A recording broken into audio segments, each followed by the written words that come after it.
Bueno, buenos días desde California. Estamos estudiando la alegoría de la caverna de Platón y vamos a proseguir. Este es creo que el número. ¿Qué número es este? ¿Tres o cuatro? Tres. Vamos a decir tres. Tres, tres. Tres, tres. El tres. Fíjense, por eso es informal, ¿ah? Primera pregunta para ustedes. ¿Qué dijo Platón de que la alegoría de la caverna representa? Hay que tener siempre presente por qué estamos estudiando algo. No sea lo que sea, tema cualquier que sea el tema, hay que tener presente qué es lo que están estudiando, qué es lo que van a asimilar, qué es lo que es tangente a ello, qué es secundario, qué es sin importancia, qué es una divagación del tema, qué es irse por otro lado porque uno está reaccionando sobre el tema. Es muy importante tener el estado de mental de saber lo que uno está estudiando. ¿Qué dijo Platón? ¿Alguien? ¿Un voluntario? ¿Por qué presentó Daniel? Sí, gracias. Bueno, nos presenta en la alegoría de la caverna, según lo que creo que hemos dicho y lo que entiendo todavía, el estado en que nos encontramos frente al mundo, frente a la realidad del universo. Y que después de un poco de años, como dije la semana pasada, seguimos igual. Muy bien. Entonces, resumiendo, el estado que nos encontramos, ¿verdad? Él también usó una palabra muy clave que representa ese estado en el que nos encontramos. ¿Se recuerdan qué palabra usó? Para explicar por qué va a dar la alegoría de la caverna. Para repasar, lean las primeras tres líneas. Y dice lo siguiente. Después de eso, lo que estudiaron, lo que se estudió, lo que él presentó en los 6 libros anteriores, proseguí y dice lo siguiente. Compara nuestra naturaleza respecto de su educación y de su falta de educación con la visión de la caverna. ¿Está bien? Cuando yo paro así es que estoy admitiendo gente, ¿verdad? Gracias. Entonces, si lo que nos va a mostrar es la naturaleza con respecto a su educación o la falta de educación, estudiamos que la primera representación de la naturaleza humana es que desde pequeño, no desde el nacimiento, no del nacimiento, sino desde pequeño estamos encadenados, disculpen. Segunda pregunta. Si nos va a representar nuestra naturaleza con su educación o falta de educación a través de las cadenas, ¿qué tipo de educación nos tenemos que preguntar? Porque nosotros somos estudiantes de teosofía. ¿Qué tipo de educación necesito? Porque es personal, ¿verdad? No lo pongan en tercera persona que Martín necesita, que Martín se encargue del mismo. Yo mismo. ¿Qué tipo de educación? Y por favor busquen mejores palabras para expresar esto. Necesito para comprender las cadenas e irme descadenando. ¿Alguien? ¿Comentarios? Gilberto. Sí, en el capítulo anterior es el que, como tú bien habías explicado la última vez, era lo que conducía a esta alegoría. Y en ese capítulo, él hace referencia a 4 tipos de conocimiento. Uno de ellos, recuerdo bien cuando estudié a Platón, lo llamaba la doxa, Sí, que es la opinión. Y después la educación se pasa a la epísteme. Y antes de la doxa incluso aparece lo que serían las sombras, la figuración, que nos figuramos cosas, nos imaginamos cosas, luego tenemos una creencia, luego a través de la educación podemos tener un pensamiento discursivo y finalmente tenemos una gran intelección ya en forma intuitiva. Y yo creo que eso es lo que él va a referir en la caverna, ese tipo de educación para diferenciar esos 4 diferentes ámbitos que él hizo referencia en el capítulo 6, cuando divide la cuerda en 2 pedazos y después en 2 pedazos más, uno más pequeño que es ese conocimiento vago que tenemos, que es la creencia o la figuración, o qué es lo que simboliza por las sombras. Claro, y eso lo vamos a estudiar alguna vez y vamos a ver la parte de la analogía de esa cuerda, ¿verdad? Está dividida armónicamente por una razón, ¿verdad? ¿Te acuerdas? Sí. Bien. Pero la pregunta es personal, en el sentido que, y tienes mucha razón con lo que dijiste, Gilberto. Ahora, la pregunta es, en uno mismo, lo que acabas de decir, y mucho más que explicó Platón, ¿verdad? En el libro 6, en los libros anteriores. ¿Qué representan las cadenas? ¿Qué falta de educación representa? Porque cuando yo digo, sí, eso representa las cuatro formas de conocimiento. ¿Estamos iluminados ya para decir eso? No, pero hay que estudiarlos, ¿verdad? Hay que estudiarlo porque recuerden la teosofía, nuestro moto, que es estudio, meditación y por supuesto servicio. Hay que estudiar bien esto, pero llevarlo a uno. En uno mismo, estamos todos encadenados. ¿Por qué? Porque mire, estamos sentados encadenados viendo una pantalla. Eso es una caverna. Estamos todos en esa caverna. Entonces, díganme de otra manera, apoyándose en lo que dijo Gilberto. Son prejuicios. Tenemos muchos prejuicios construidos a lo largo de esta vida y de las vidas anteriores. Prejuicio es una buena palabra, ¿verdad? Y es difícil romper con ellos, a menos que estemos totalmente y continuamente conscientes y atentos a cualquier cosa que queramos romper.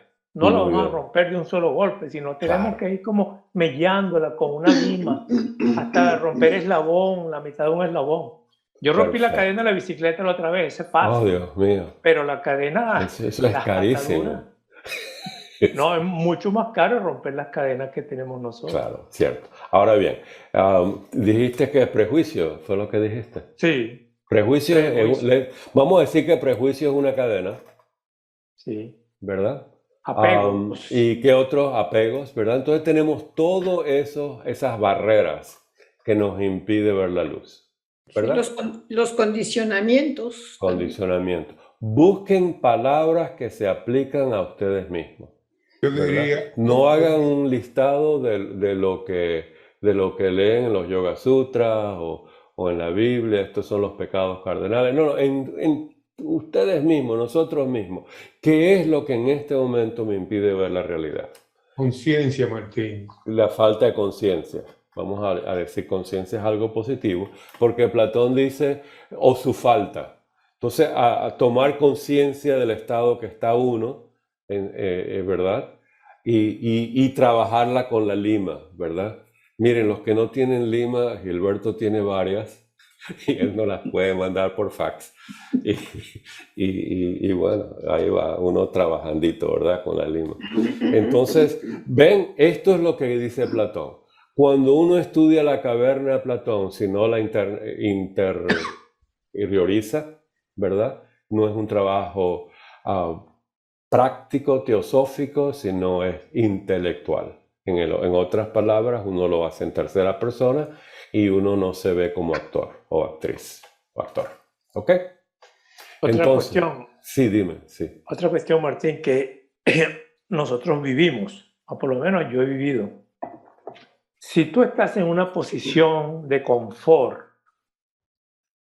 porque buscas el placer y lo consigues, vamos a decir cualquier placer, y no pasas por una situación de dificultad física o mental o de sufrimiento, tú no empiezas a romper las cadenas.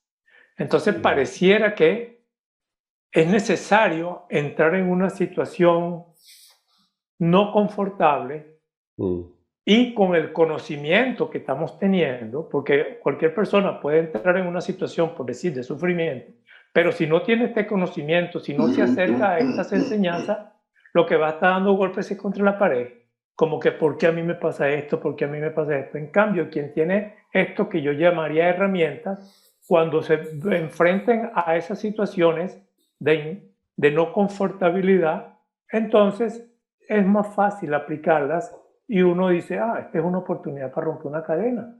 Claro. Rompiendo cadenas. La cadena del confort, ¿verdad?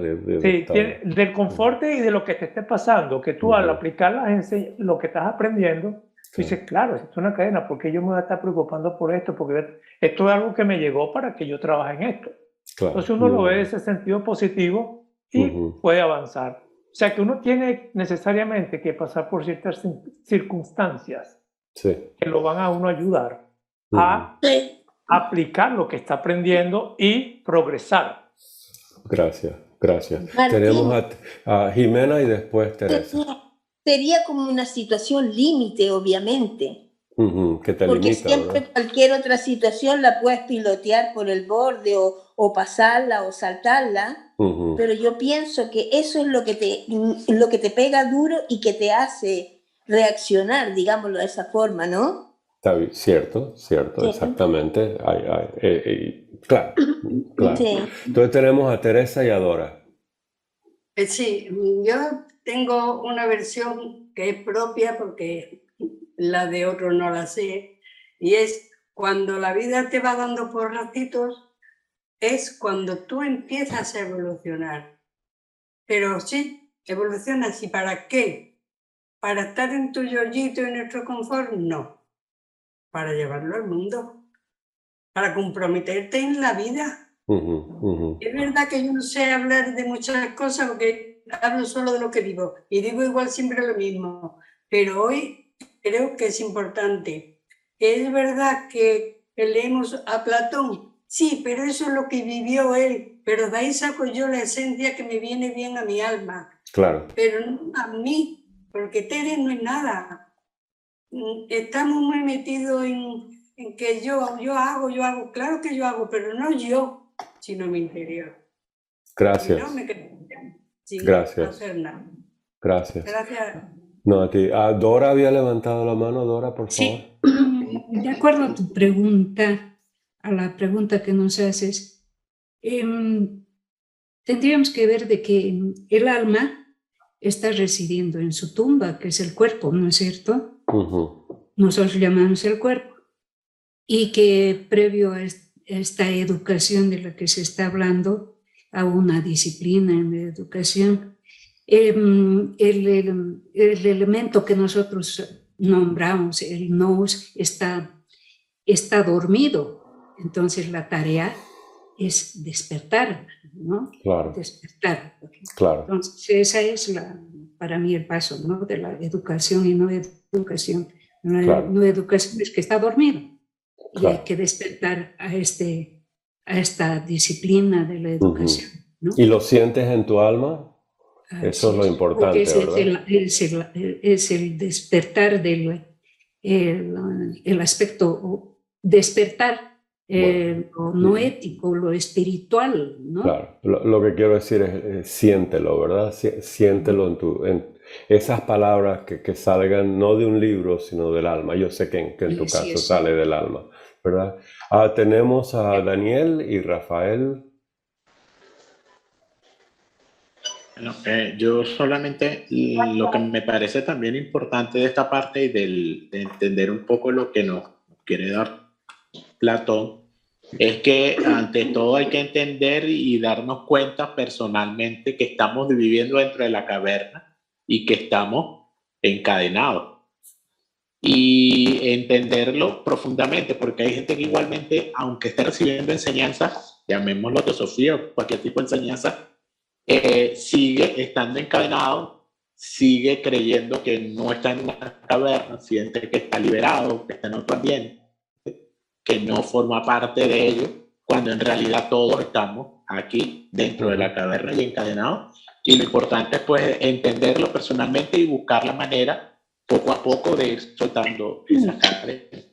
Yo creo que eso es lo básico de esta enseñanza que nos quiere dejar Platón. Claro, y tener su librito privado en donde escribe todas las cadenas, ¿verdad? Aquí está mi libro de las cadenas y ahí escribo yo Todas las cadenas que aparecen nuevas cadenas cada rato, cadenitas, cadenotas, ¿verdad? Y hay que hacer una reflexión interna, ¿verdad? De todo lo que hemos dicho. Rafa, por favor. Sí, gracias, Martín. Más que un comentario, es una pregunta. Se habla del sufrimiento o de crisis para poder reaccionar y empezar la búsqueda. Algunos pues no hemos pasado crisis tan graves o qué sé yo, y a lo mejor estamos en una zona de confort. Es necesario estas situaciones para buscar, entrar en esa búsqueda interna del desarrollo espiritual, o aún estando en esa zona de confort, se puede también hacerlo, ¿no?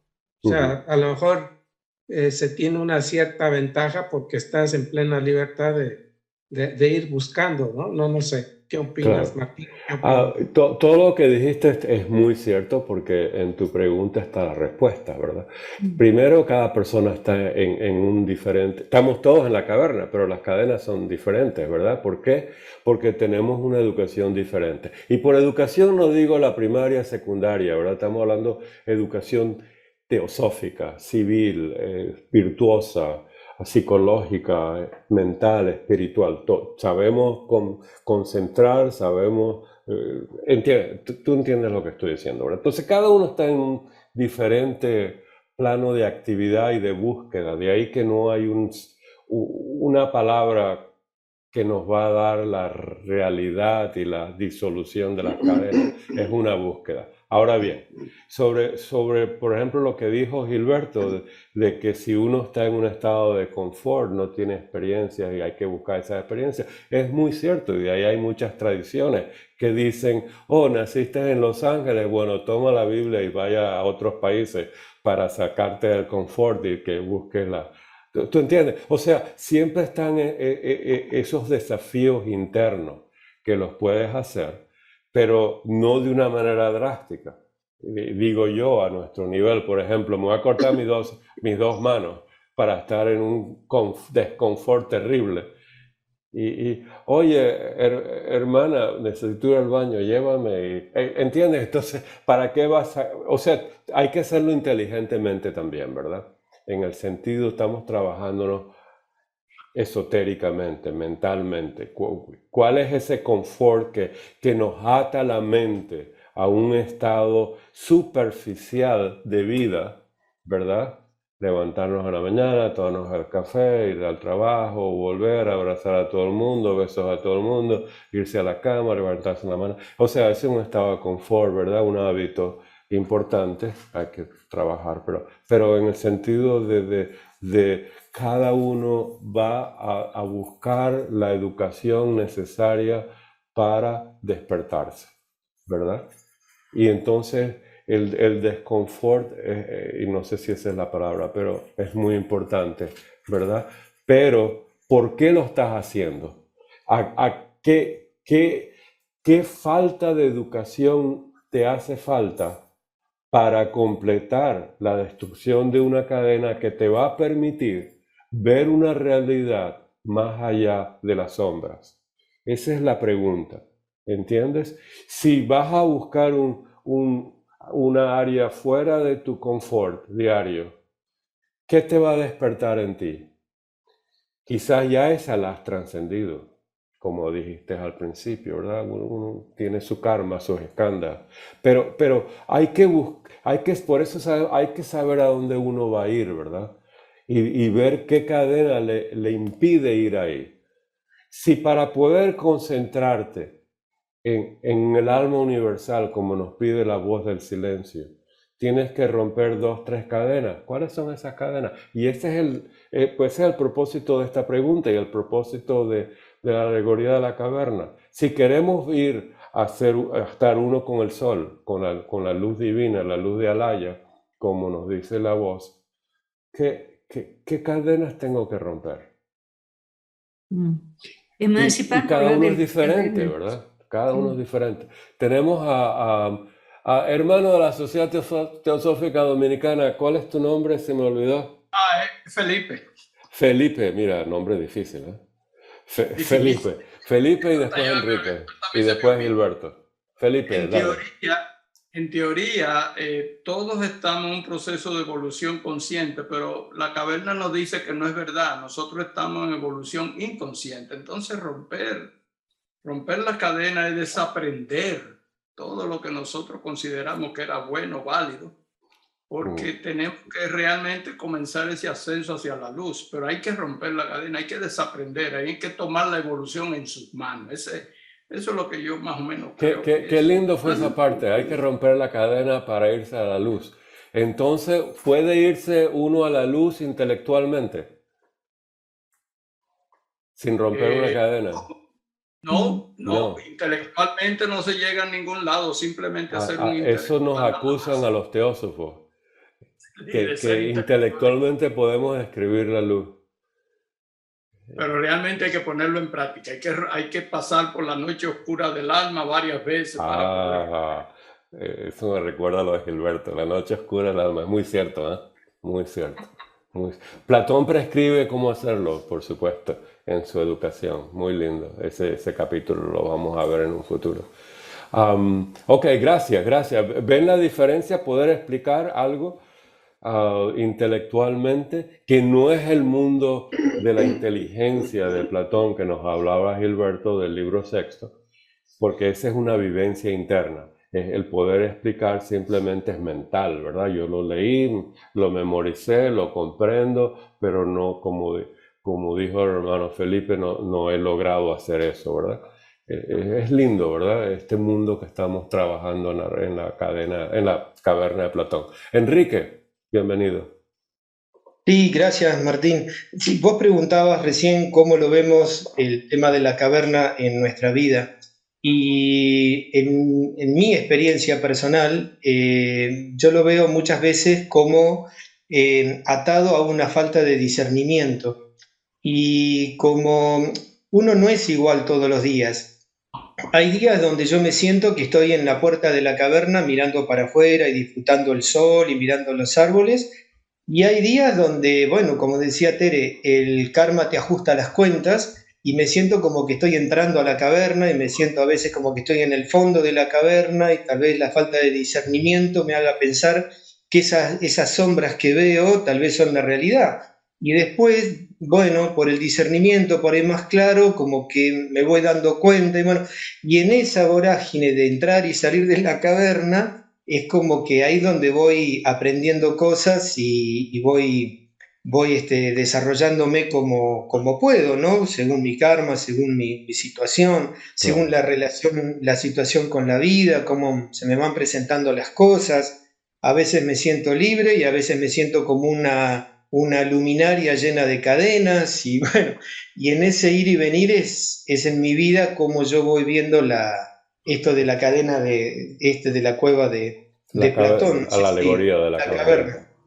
Sí, Enrique, dijiste algo muy, muy importante, que hay veces hay días que sientes que estás en la boca de la caverna viendo los árboles y viendo la luna y el sol, etcétera, algo así dijiste. Eso es muy importante porque esa es la ambrosía de los dioses, ¿verdad? Pues, en un aspecto simbólico. Todos nosotros tenemos chispazos de eso. Ese es el bello mundo interno. Cuando contemplamos, cuando estamos haciendo nuestras prácticas internas, ¿verdad? O simplemente estamos en un bosque que nos gusta, etcétera, etcétera. Tenemos chispazos de esa luz, de esa libertad. Todos lo hemos sentido. El asunto es atraparlo y disfrutarlo, pero estudiarlo. ¿Cómo llegué a eso? Espontáneamente, ¿verdad? Un destello de arriba hacia abajo. Y esa práctica nos va a hacer darnos cuenta que nosotros en realidad estamos arriba. Ir capitalizando esos momentos, ¿verdad? Exactamente. Son las reminiscencias del alma, ¿no? También son reminiscencias, gracias por esa palabra. Son reminiscencias porque Platón también nos dice, y como todos nos dicen, el yo superior, higher self, ¿verdad? el Atma Buddhi, la mónada, el Atma, todo eso pertenece a ese mundo, o sea, y eso está en nosotros, y es el universo en sí mismo. Entonces imagínense que tenemos un aspecto, una parte de nuestra naturaleza habitando en ese mundo, por decirlo así, en el mundo de la luz. Pero tenemos unas nubes que nos encadenan, y ese es otro tipo de simbología, ¿verdad? Hay nubes, hay que quitar las nubes, hay que buscar la luz, que es el Antakarana, es el camino del Antakarana que nos pide la voz del silencio. De ahí que Antakarana es muy importante. Porque es parte del estudio esotérico de la voz del silencio, que por cierto la próxima semana lo vamos a ver en el estudio de ciencia y teosofía, porque Blavatsky lo menciona en ese tema, la parte del Antakarana. Hay que entender lo que es el Antakarana. El Antakarana no es teosóficamente lo que nos dicen los vedantinos, aunque se puede usar exotéricamente como eso. Hay que estudiarlo como Blavatsky nos dijo. Bueno, seguimos. Gilberto, por favor. Sí, sí, las intervenciones me han hecho pensar algo adicional. Estoy de acuerdo con Enrique lo que acaba de decir, en el sentido de que sí, tenemos días, lo que llamamos en inglés up and downs. Tenemos días en que estamos muy bien, y hay días en que estamos como nuevamente encadenados. Entonces yo pensaba, en la alegoría, las personas que están encadenadas estarán luchando por quitarse las cadenas, ¿o no? Nosotros simplemente en la alegoría nos dicen, ellos se quitan las cadenas, pero ellos lucharon, y mientras lucharon pasaron por alguna etapa de sufrimiento para poder liberarse de las cadenas. Y yo insisto en lo del sufrimiento para poder avanzar, porque lo comparo en alguna analogía. Yo entreno ciclismo y entreno fuerte, y si no estoy fuera de la zona de confort, yo no mejoro. Eso lo sabemos todos. Cierto. Y así como es en la parte física, también va a ser en la parte mental y espiritual. Nosotros tenemos que pasar por momentos. Yo llevo el corazón a 180 pulsaciones a veces subiendo una montaña, y voy que estoy por pararme, pero nada más el solo pensamiento de que eso me va a hacer mejorar, que voy a evolucionar físicamente en mi condición que quiero alcanzar, me hace seguir. Y es lo mismo que uno aplica aquí. Cuando uno está aprendiendo esto que le cuesta y tiene algún otro problema mental, por decirlo de alguna manera, uno sabe que uno va a salir adelante si uno insiste, si uno trabaja fuertemente lo que tiene que trabajar. Muy linda la comparación, ¿verdad? Con el entrenamiento ciclista. Entonces, en ese entrenamiento oigo que sabes a dónde vas, a dónde quieres ir físicamente. Oigo que tienes cadenas que a veces te dicen, hey, una vocecita, no vamos a sufrir tanto, entonces tú te esfuerzas, ¿verdad? Exacto. Esa vocecita la tenemos todos nosotros. Exactamente. Pero a veces no sabemos a dónde vamos, ¿verdad? Y tú estás diciendo con una precisión científica significa como Platón, sabiéndolo, a dónde vas. A eso queremos ir aquí con el estudio de la alegoría de la caverna. ¿A dónde vamos y cuáles son esas cadenas?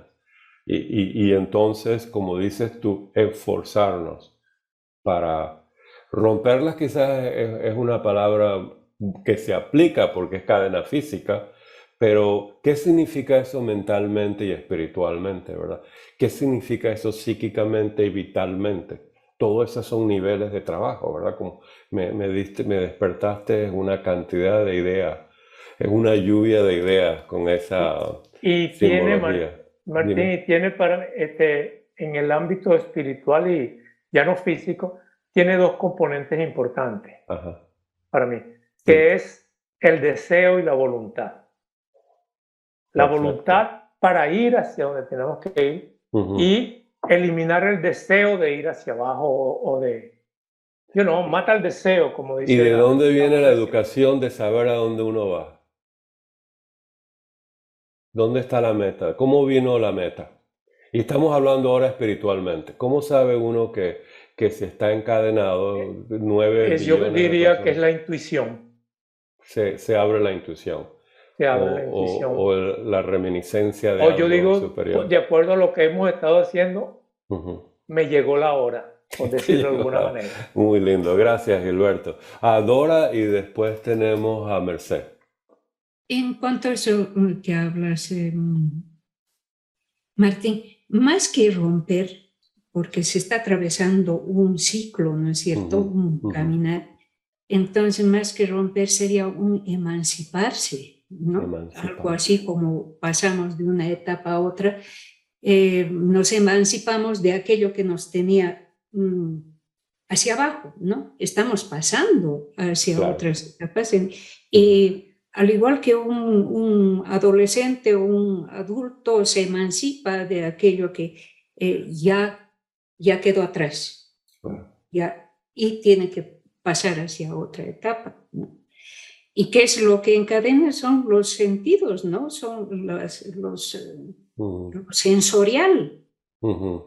Lo sensorial, que precisamente uno aprende de eso y de eso tiene que pasar a la siguiente etapa, ¿no? Porque no todo lo que es sensorial está mal, ¿no?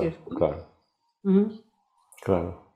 Gracias, Dora, gracias. Tenemos a Merced.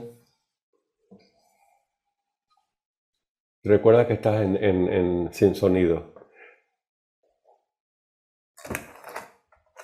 Gracias, sí. No me acordaba. Es que nos va muy bien que seamos tantos y tan diferentes, ¿no?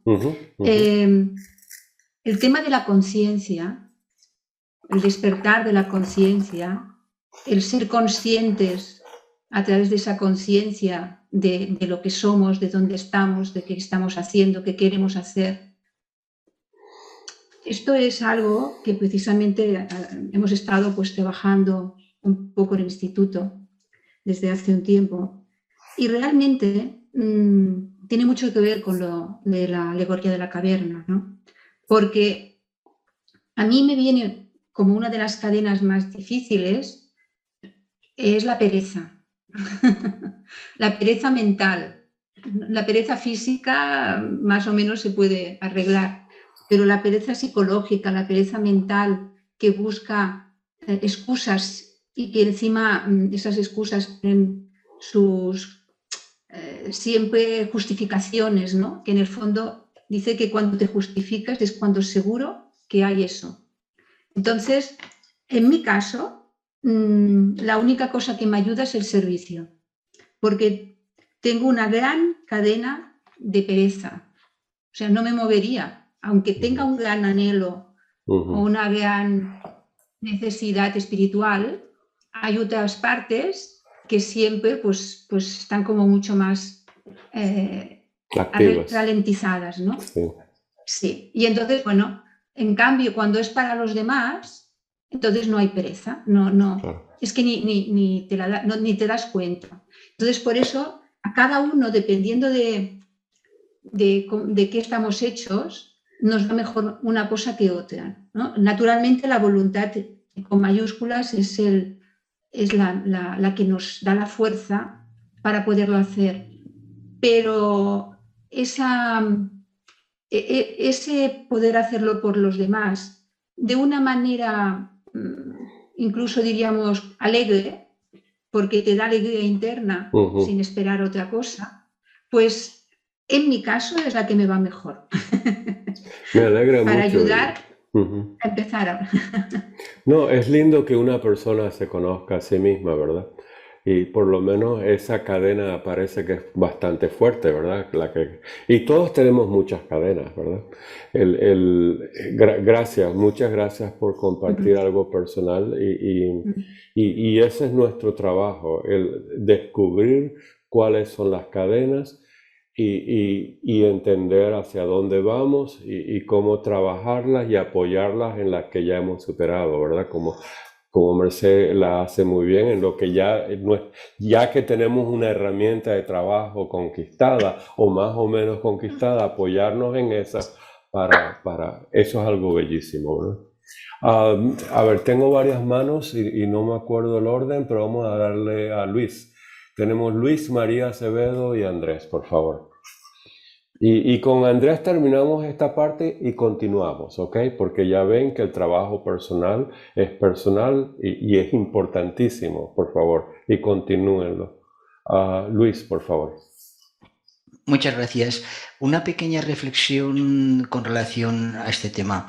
Nosotros nos encontramos supuestamente en un momento determinado en una zona de confort, sin ningún problema ni nada de nada. Pero de momento surgen una serie de presiones, insatisfacción que no sabes de dónde puede venir, por más que analizas. ¿Podrían ser algún toque de la conciencia para decir algo está pasando que no tienes que hacer, que tendrías que trabajar algo y no? ¿Se puede dar ese hecho? Gracias. Todo es posible en esta dimensión desconocida de nosotros, de nuestra alma, ¿verdad? Pero Luis, lo dijiste, el comienzo fue algo que no hemos tocado. ¿De dónde vienen esas cadenas? Cuando, según Platón, esas cadenas aparecen después de nacer. O sea, se manifiestan. Uno no nace encadenado si leemos el texto, sino aparecen cuando ya uno, en teosofía, adquiere el principio manásico, Blavatsky dice es como a los 7 años, ¿verdad? Y a mí me tocó un poco antes, mis mellizos despertaron como a los 6 años y tanto. Así tuve 6 meses más de tragedia cuando aparece el Kavamana, ¿verdad? Entonces, el asunto está que uno trae eso y adquiere las cadenas, trae y adquiere, ¿verdad? Karma y skandha se encargan de las que traemos, ¿verdad? Y adquirimos otras por hábitos que copiamos, cosas que nos meten en la cabeza, supersticiones que copiamos, miedos que adquirimos, complejos, etc. ¿Lo ves? Ese mundo en cadenas, si las empezamos a contar, es bárbaro. Ahora, como la vemos en nuestra alma, cuando tú te estudias a ti mismo, o nos estudiamos a nosotros mismos, es lo siguiente, nos piden, siéntense a meditar. Lo que va a salir son las cadenas. ¿Verdad? Los impedimentos que te van a impedir, nos van a impedir concentrarnos, ¿verdad? Dharana, o abstracción de los sentidos, etcétera, etcétera, porque nos traen información. Entonces ya tenemos un modo de estudiarnos a nosotros mismos, karmas, skandhas y lo que hemos adquirido en esta vida. Y esto es muy importante, esa manera como comenzaste, nos lleva a este mundo interno que parece infinito, no terminable, que es el fondo de esta cadena y la cantidad de cadenas, caverna y cadenas, ¿verdad? Entonces, ¿qué hacemos con todas ellas? Hay que trabajarlas. Ahora, si vemos que eso es imposible, nos vamos a deprimir y nos vamos a refugiar en un mundo muy negativo. Entonces, tenemos que tener una educación para saber cómo trabajarla, ¿verdad? ¿Te parece? Entonces ahí vamos poco a poco. Y entonces el sentido que yo le quiero dar a la caverna es teosófico. No que aprendamos a lo que dijo Platón en la caverna y repetirlo en la academia, ¿verdad? Sino verlo nosotros. En otras palabras, ¿en dónde estamos en la caverna? Un poquito desencadenado, un poquito manipulando los encadenados, un poquito subiendo hacia afuera, destellos de lo de afuera. ¿No les parece? Tentamos un poquito en todo eso porque es una alegoría, ¿verdad? No estamos todos encadenados, todos desencadenados, todos subiendo. Eso no es así, ¿verdad? En el sentido que tenemos destellos espirituales, estamos sufriendo, subiendo, porque es una subida, y nos dice Platón, es sufrir. Y si quieren la simbología, y recuérdense a Gilberto con su bicicleta subiendo una montaña empinada de 45 grados. No, eso no tanto. Pero en ese sufrimiento, ¿verdad? Esforzando, pero también tenemos cadenas y queremos manipular al de al lado. Familia, amistades, en el trabajo, los vecinos, en el comercio, ¿verdad? Ese es el segundo estado de la libertad, etcétera, etcétera, que ya lo vimos. Entonces, María. Sí, más bien es una reflexión. Ok, chévere. Porque nosotros nos sentamos muy a gusto en la caverna y mi imaginación corre y empiezo a pensar en la caverna y de todo, nosotros no podemos y estamos inventando. Y llega un momento en que cuando se quiere salir de la caverna, tú te vas a volver loco, te puedes cegar, y hay muchas supersticiones para afuera de que esa caverna, eso no se puede salir de ahí, mejor que te quedes aquí, tú estás muy tranquila, mira esto, mira la caverna como es. Pero llega un momento que hay unas personas que desean salir a expandir los horizontes, investigar qué es lo que está pasando, que por qué nada más estamos en este espacio, etcétera. Como que se nos olvida que esa caverna, como la matriz, es como confortante. Y salir a investigar o a salir de ella significa para las personas y para todo el mundo, me volveré loco, estaré ciego, me cegará la luz, porque eso algunas personas lo han traído ciego, etcétera. Muy buena reflexión, ¿verdad? Muy buena reflexión. Y en dónde estás en esa caverna es muy importante. Recuerda que ilustrar la cadena es ilustrarse a sí mismo. Eso es lo que queremos llegar, a ver dónde estamos en esa caverna. Andrés. Sí, bueno, yo también es una reflexión. Yo pienso que una buena forma de trabajar en cómo romper esas cadenas puede ser dejar de alimentar esa fuente de deseo.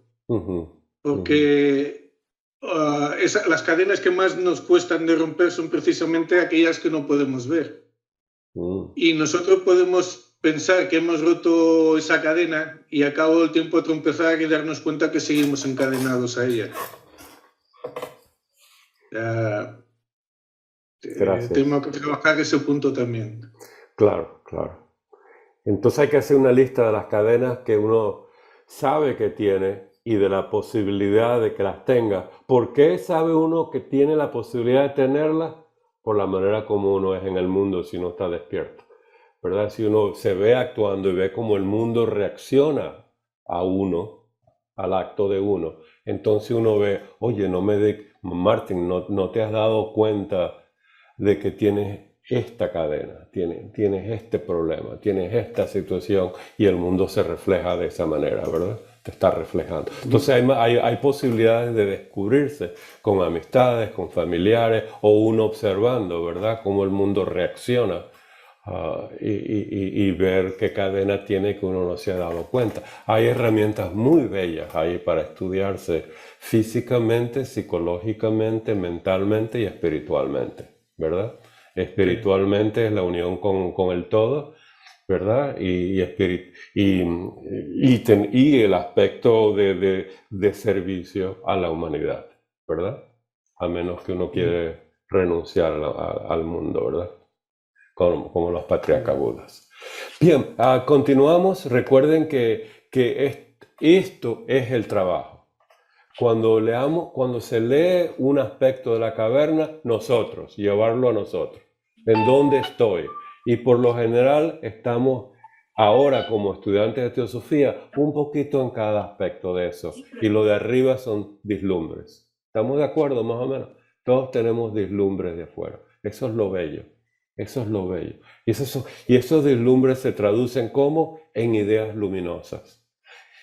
Cuando esa idea luminosa es una mala idea, ¿por qué es mala idea? Porque no es de servicio, no es espiritual, no es omniabarcante, por decirlo así, sino es personal, mío, vamos a caer en el sufrimiento, en el placer o el dolor.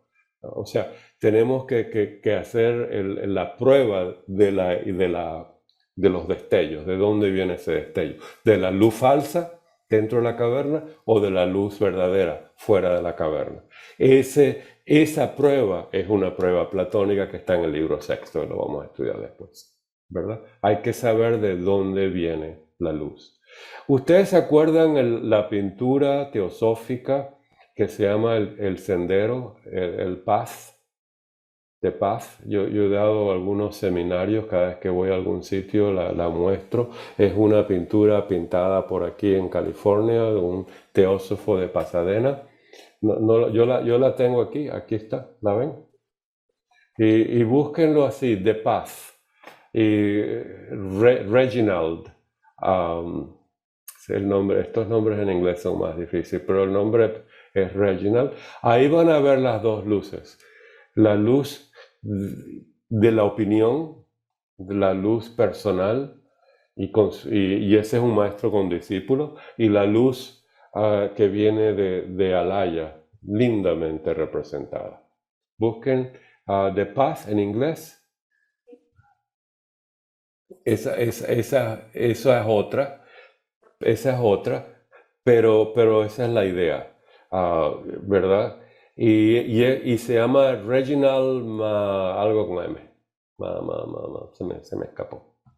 Bueno, en fin, si la encuentran, compártanla, porque es otra visión muy espiritual de la caverna, y la podemos ver después que terminamos la caverna, podemos ver el Path. Hay elementos mágicos en esa pintura. Reginald, Dios mío, Reginald, ¿sabe cómo se escribe un Reginald? Con R. Reginald. Bueno, en fin, The Path, por un teósofo de Altadena, de Pasadena. Francisco, ¿qué estás diciendo? Dios mío, no te oigo. ¿Que la ponga aquí? No sé. Esto parece como el juego eso de adivinar el nombre de la película. Bueno, en fin, vamos a estudiar. Ven la manera como uno estudia aprendiendo y conociéndose a sí mismo, es llevándolo a la vida de uno. Entonces, cada detalle en esta caverna representa algo simbólico. Representa algo simbólico, algo mítico, algo físico y algo espiritual.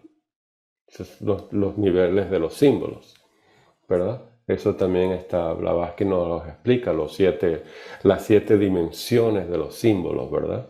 Sobre todo lo histórico, lo místico y lo místico, mítico y místico, ¿verdad? Físico, histórico, mítico y místico. La diferencia entre mítico y místico y mitología, el Manas como un héroe en busca de Sofía, a Budi, ¿verdad? Y el rey, Atma. Ese es y conquistar al monstruo, Kama, ¿verdad? Este es el mundo mítico. El mundo místico, la unión con la luz, ¿verdad? Nací de nuevo. Entonces hay que ver todo eso en esto, ¿verdad?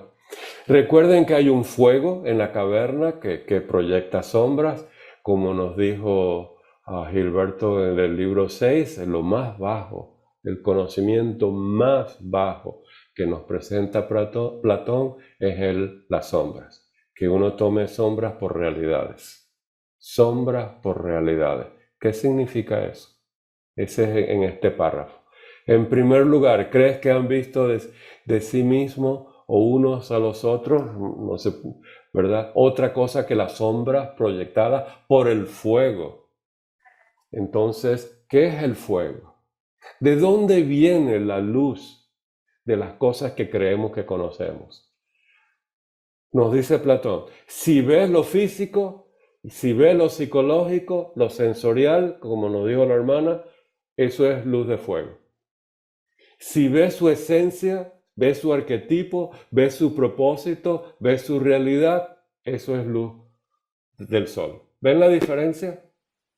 Luz física nos muestra las cosas físicas y algún aspecto sensorial, nos da lo más bajo del conocimiento. Cuando ven a Martin con el fuego físico, con el fuego de la antorcha, lo que ven es el aspecto de Martin y lo que dice Martin y sus mañas. ¿Ven mi tic nervioso? No lo ven porque ya lo superé, ¿verdad? Entonces, ven, la idea es que el fuego nos enseña mucho, ¿no es cierto? Nos enseña el mundo físico, nos enseña el mundo de los 5 sentidos, pero no van a ver lo que está en mi alma. ¿Cómo tengo confundido el alma de tal manera que no estoy iluminado completamente? Cada uno tiene que buscar la expresión de ese fuego de la antorcha en uno mismo. Cada uno, ese es nuestro trabajo ahora. Ya que sabemos que estamos en el segundo nivel, no tenemos esas cadenas, pero esas cadenas son las primeras cadenas, las cadenas que solamente nos muestran la sombra. Ahora tenemos las otras cadenas que son psíquicas, ¿verdad? Que nos permite ver que hay gente encadenada, nos permite ver que yo llevo cosas que quiero manipular a la gente que vean. Yo veo el fuego dentro de la cadena y como han dicho, esa es mi realidad. Yo veo que quiero proyectar lo que quiero proyectar, que esta gente encadenada crea que estoy iluminado, ¿verdad? Que esto soy yo. Y esta es la única manera de ver las cosas. Y esta es mi manera de ver las cosas. Yo. Ese es el segundo nivel y son cadenas que psicológicas, aprendidas. Las aprendí en el colegio, las aprendí en la familia, las aprendí para poder tener un negocio, manipular a la gente. Los políticos son muy buenos en eso, los grandes comerciantes son muy buenos, saben vender lo que sea, ¿verdad? Etcétera, etcétera, etcétera. Son cadenas psíquicas. ¿Cuáles son ellas? ¿Cuáles son esas cadenas psíquicas que nos permite manipular a la gente, nos permite tener una creencia superior a las sombras, pero todavía muy baja, que Gilberto nos la llamó creencia, ¿verdad? Creemos en las cosas, creemos en lo que yo quiero creer, creemos en lo que me dijo mi papá, mi mamá, creemos lo que nos dijo el sacerdote, mis amigos, imitamos, ¿verdad? Y en esa creencia, ahí estamos en el segundo nivel. Y vemos el fuego. Quizás no lo podemos ver directamente porque estamos escandilados, como leímos, ¿verdad? Pero sabemos lo que estamos haciendo psicológicamente, pero estamos encadenados. Pero hay una libertad que no teníamos antes, que es la libertad de manipulación. Y hay muchas palabras que definen esa segunda etapa. Por favor, trabajen a sí mismos y vean aquello que los mantiene en cierto aspecto encadenado, y físicamente y encadenado psicológicamente en este mundo dentro de la cadena. ¿Lo ven? Segundo nivel. Entonces, cuando ilustran la caverna, y han puesto ilustraciones muy bellas, copien esas, ¿verdad? Y la de José, Rafa y todos nosotros, ¿verdad? Hemos puesto ahí, yo quiero poner una también. Entonces pongan, yo estoy sentado, encadenado, ¿y cuáles son mis cadenas? Hagan su lista. Hay veces que siento que no tengo esas cadenas porque veo a mis compañeros, a mi familia, veo, etcétera, pero todavía tengo unas cadenas psíquicas. ¿Cuáles son esas? ¿Y cuál es la educación necesaria para romper las cadenas físicas y las cadenas psíquicas? Psíquicos cámicos, ¿verdad? Kamamanas. Ese es el nivel que estamos tratando ahora, ¿verdad? Muy humano. Pero tenemos ese gran arma de fuego que es el poder de manipular a la gente, porque sabemos más. Eso es trágico. Y quedarnos en la superstición, etcétera, etcétera. Gilberto, por favor. Sí, hablando de la manipulación, me vino a la mente una de las palabras para mí más clásicas que usan los manipuladores, no la palabra, pues el acto, pero se engloba en la palabra alabanza. ¿Quieres manipular a alguien? Alábalo primero. Y cae fácil presa de lo que tú quieras. Cuando tú le das, como decimos, un piropo o algo a alguien, o le dices, exaltas algo que tú ves en esa persona, automáticamente esa persona se va a plegar a ti. Es algo que los manipuladores saben manejar muy bien. Por eso hay que estar atento cuando a alguien le dan un feedback positivo, para ver si es genuino o es un feedback de manipulación, porque hay algo que viene atrás. Claro, muy bien, muy lindo. Y uno muestra la mejor cara que tiene cuando quiere manipular, ¿verdad? A veces, etcétera, etcétera. La máscara, ¿verdad? La personalidad. Entonces busquen cómo su personalidad actúa y reacciona a ciertas cosas, ¿verdad? Nivel segundo. Quizás otro día podemos trabajar esto si quieren, ¿verdad? Pero este es nuestro trabajo psicológico, ¿no les parece? Ese es un trabajo sumamente importante porque no podemos ir a la luz fuera de la caverna sin despojarnos de las cadenas, que Platón no las menciona como cadenas, ¿verdad? Pero creencias falsas, ¿verdad? Yo las pongo como cadenas de creencias falsas. No podemos estar en la luz sin despojarnos de todas esas vestimentas. Esos son las 7 paramitas en la voz del silencio. Despojarnos completamente de todo lo personal. 7 escalones, 7 paramitas. Claro que no son 7, son 7 en budismo, ¿verdad? Digo, son 6 en budismo, 7 en teosofía, en la fraternidad que pertenecen los maestros de Blavatsky. Pero en cada religión, en cada filosofía, cada persona tiene sus escalones. Son 7, por decirlo así en teosofía. En cada escalón nos vamos a quitar de los monstruos, de las cadenas. Y en cada escalón necesitamos una virtud, que es la llave. Recuerden que en la voz de silencio Blavatsky no se detienen de escribir la llave. Ya sabemos lo que son las llaves. ¿Por qué perdemos 3 horas de decirnos lo que es la caridad cuando todos sabemos que hay que ser caritativos? Lo que no sabemos cómo despojarnos de la no caridad. De qué es lo que nos mantiene, que no nos permite avanzar al siguiente escalón, etcétera, etcétera. Eso es lo que tenemos que hacer, despojarnos. Y tener la virtud. ¿Lo ven? Esas son las 7 paramitas. Y la última es la más difícil, Prajna Paramita, ¿verdad? Eso es algo ni se entiende. Pero se habla muchísimo de ella, como si la sabemos, ¿verdad? Eso es lo lindo. Entonces, miren. Entonces estamos en el mundo de la caverna, donde tenemos sombras de los objetos artificiales transportados. ¿Cuáles son estos objetos artificiales?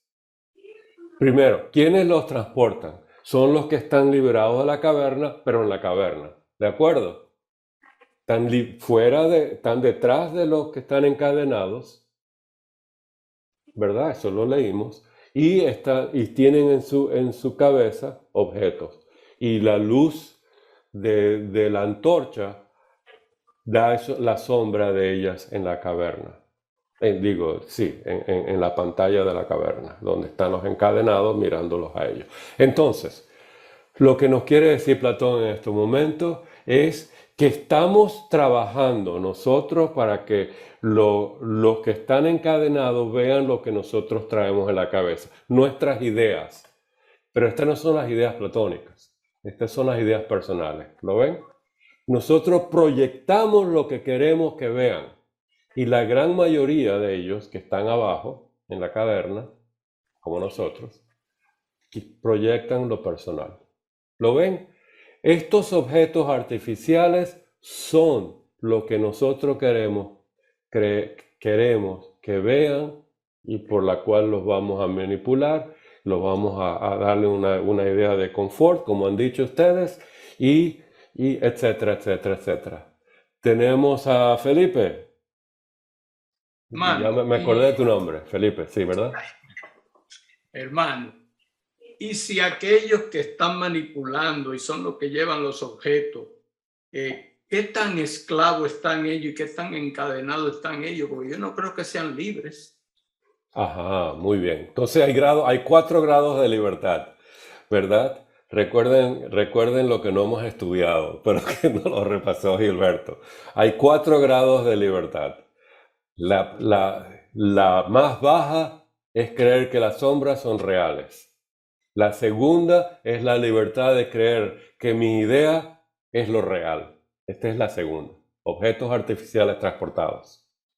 Entonces, ¿cuándo se dan cuenta que no son libres? ¡Wow! Ese es el despertar hacia la espiritualidad. Ese es el wow. Eso nos pasa a todos nosotros en esta vida. Estamos aquí. En algún momento despertamos y vimos, hay algo más. Felipe, ¿en qué vida despertaste? No nos digas porque no te acuerdas, pero mira, fíjate bien, en algún momento despertaste. Sí, en algún momento te despertaste. Por lo menos creo que en esta vida estoy despierto, creo yo, pero no estoy muy seguro. ¿Despertarte a qué? A que hay sombras, a que hay maneras de... Hay objetos artificiales que yo llevo en mi mente, la cabeza.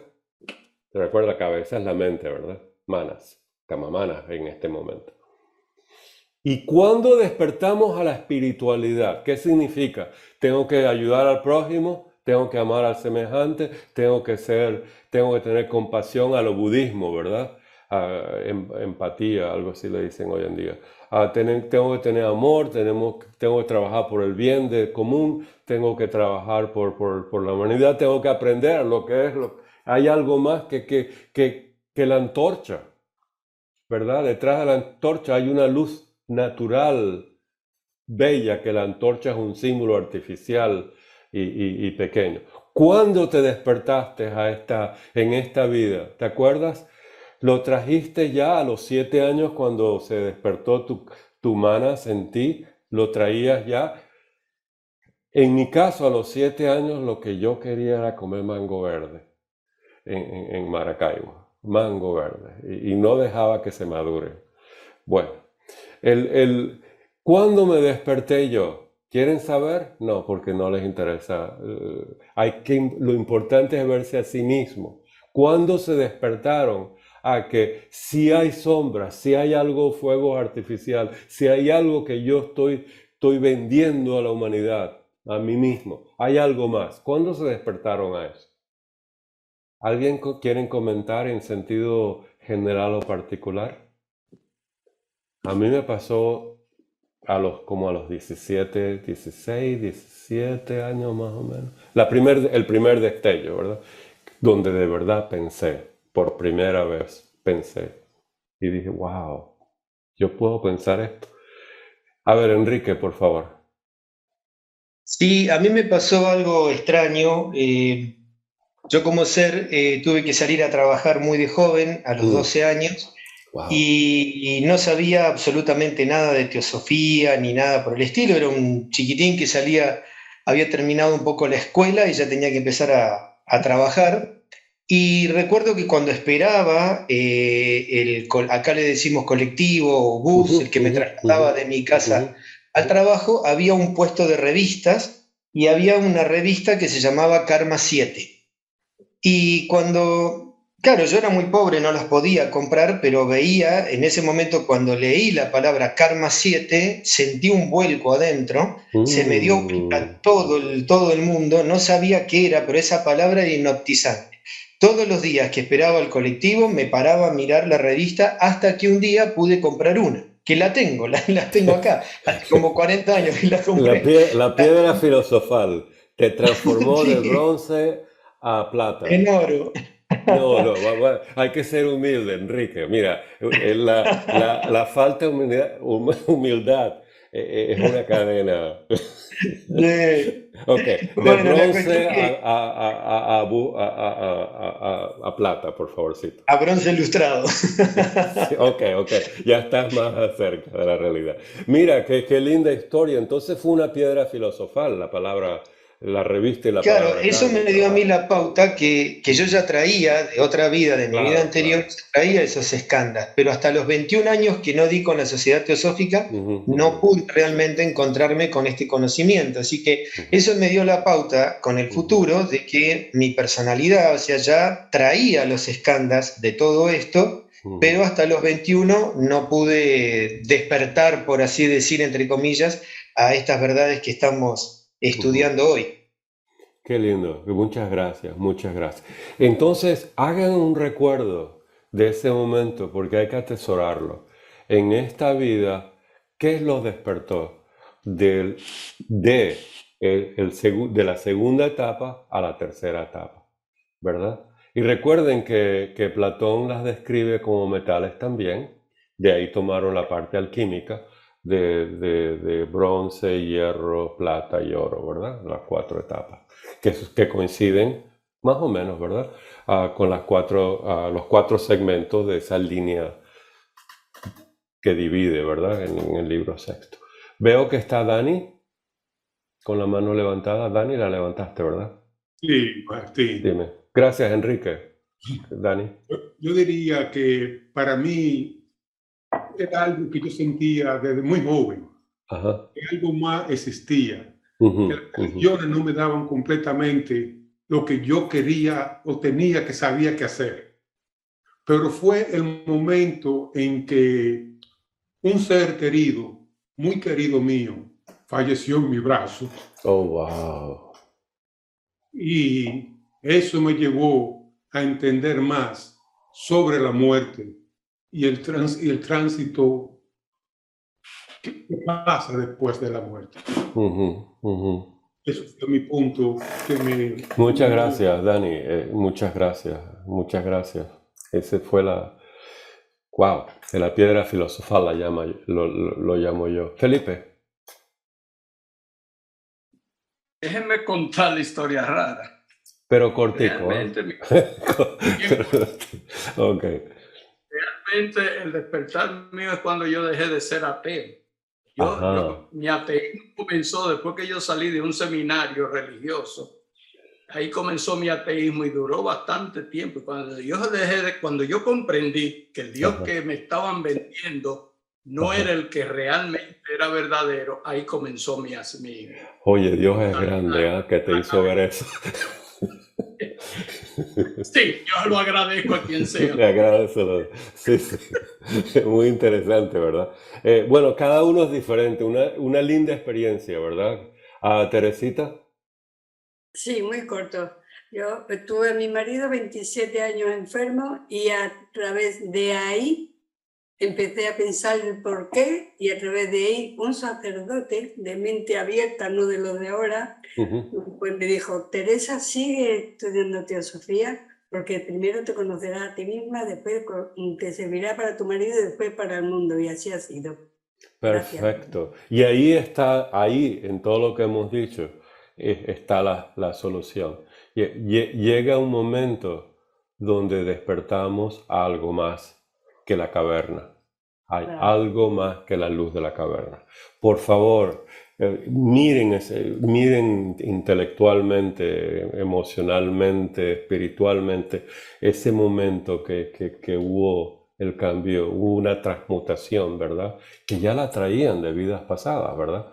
Pero hubo algo, ¿verdad? Que los despertó. ¿Qué es eso? ¿Qué es eso? ¿Qué fue lo que pasó? Y atesórenlo, ese momento, sientan lo que pasó y vean las iniciaciones chiquititas que han tenido, ¿verdad? A través de la vida. Y una de las emociones, de los sentimientos que aparecen en esto es ayudarse a sí mismo a despertar, ayudar al prójimo a que despierte. Y esa es una función como teósofo del servicio. No deberíamos ayudar al prójimo como nosotros a despertarlos cuando están listos para despertarse. ¿No les parece que eso es algo tan bello? Hay gente como nosotros que lo que necesita es una palabrita. Y esa palabrita puede ser cualquiera. Cualquiera que las despierte. Entonces ese es nuestro trabajo también como teósofo. Dar caminos, oportunidades a que otras personas despierten. ¿Despierten a qué? A que la luz de la caverna y las cadenas existen. Interesante es esta parte cuando habla Platón de sufriera y a causa del encadilamiento. Fíjense bien, hay tres cosas aquí. Una, si nos liberan y nos llevan a la luz física, sabemos que vamos a sufrir a causa de ese encadilamiento de la luz del sol, ¿verdad? Y la luz del sol no es la luz física, es la luz de ver la realidad. Imagínense si podemos ver toda la realidad. Que podemos saber lo que nosotros hemos sentido en toda nuestra vida, ver todo eso que esté afuera, todo sale, todo el karma sale, y de todos los demás, como flores. No lo podemos aguantar. Percibir todo eso. Entonces hay que ir poco a poco, ¿verdad? y comenzar a despertar a que existe una luz que tomamos como real, que es el de la antorcha, y trabajarnos en la siguiente etapa, que es salirse de la caverna. Bien, entonces vamos hasta aquí llegamos. ¿Tienen algún otro comentario o pregunta o cómo trabajarse a sí mismo o sea, tienen que buscar un método para trabajar esta caverna en ustedes? Esto es nuestra vida, ¿verdad? Eso hay que trabajarlo, ver etcétera, etcétera. Ya les di el sermón, pero eso hay que hacerlo. Ese es nuestro trabajo. Entonces, lo último que leímos: no piensas que se sentirá en dificultades y que considerará que las cosas que antes veía eran más verdaderas que las que se le muestran ahora. Ese es el problema que tenemos y nos lo dijeron ustedes. ¿Cuál es la debilidad de nosotros de no avanzar como nos dijeron? Ustedes bien saben, el avance es sufrimiento. Hay que esforzarnos, ¿verdad? Y entonces nos dice, y si se le forzara a mirar hacia la luz misma, ¿no le dolerían los ojos y trataría de eludirla, volviéndose hacia aquellas cosas que podía percibir, hacia la caverna, ¿verdad? Por considerar que estas son realmente más claras? Fíjate que uno pierde la claridad, porque ahora ve un mundo que no ha estudiado, que no ha cristalizado, que no entiende, ¿verdad? Y ve realidades que no veía antes, ve seres que no veía antes, ve situaciones que no veía antes, ¿verdad? Ha desarrollado ahora la posibilidad de ciertos CIDs que no tenía desarrollado antes, etcétera, etcétera, que eso les muestra. Recuerden que esto es una simbología espiritual, la alegoría de la caverna. Digo, física, psíquica, mental y espiritual, ¿verdad? Que nos lleva a este mundo divino. Así es, lo vio clarito Glaucón. Cuando Glaucón lo ve claro, nosotros lo vemos claro. Si nosotros no lo vemos claro, tenemos que preguntarnos, oye, ¿qué es Martín? ¿Qué es esa luz misma? No la veo. O es la luz de arriba, del sol. ¿Qué es eso? ¿Entienden? Tenemos que preguntarnos. ¿Hasta aquí lo vemos bien? Sí, así es. Y si a la fuerza, fíjense, aquí está si a la fuerza se lo arrastrara por una escarpada y espinada cuesta, a la fuerza. Si Gilberto me lleva en otra bicicleta al lado mío, ¿verdad? Al lado suyo, y yo digo, no, Gilberto, ya no puedo dar con mis piernas. Sin soltarlo, imagínense eso. Antes de llegar hasta la luz del sol. Este es el ascenso de la caverna. Siéntense. ¿Qué cadenas, qué anclas han dejado atrás que se nos parece un camino empinado, a cuesta arriba? ¿Qué tipos de anclas que siempre en toda nuestra literatura teosófica, religiosa, filosófica, dicen esto es difícil, esto es muy difícil? Es cierto, ¿verdad? Cuesta arriba. Eso es en todos los libros místicos, cuesta arriba, mitológico. Esto es un trabajo, hay que matar monstruos, hay que matar dragones, demonios dentro de uno, demonios fuera de uno. No es cierto, cuesta de arriba. Ahora bien, cuando lo llevamos a nuestra vida personal, ¿verdad? Que estamos en la caverna y nos ocurre lo que nos ocurre, que vemos que hay una salida hacia la caverna. Hemos tenido destellos de esa luz fuera de la caverna, todos nosotros. Entonces tenemos que preguntarnos cuáles son esas anclas, por qué nos cuesta y cuál es la solución. Hay que verlas bien claras y sus soluciones. Las soluciones siempre están en las virtudes, ¿verdad? En la vida. Las virtudes no es, tengo que ser bonito. No, eso no son las virtudes. Eso es un aspecto chiquitito de las virtudes. Un trabajo virtuoso, ¿verdad? Total, como las paramitas, total. Es un trabajo de ver la personalidad en todos sus detalles y sacarla pedacito por pedacito fuera de nosotros, y ese es el camino de la antascarana, quitarse las capitas de ese canal interno, que es un canal artificial, pero que existe, ¿verdad? Entonces, si a la fuerza, si alguien nos agarra y nos lleva, ¿verdad? Esto es un desastre, porque no estamos acostumbrados. Primero, no tenemos nombres para definir las cosas. No tenemos las ideas en nuestra mente para aceptar las cosas.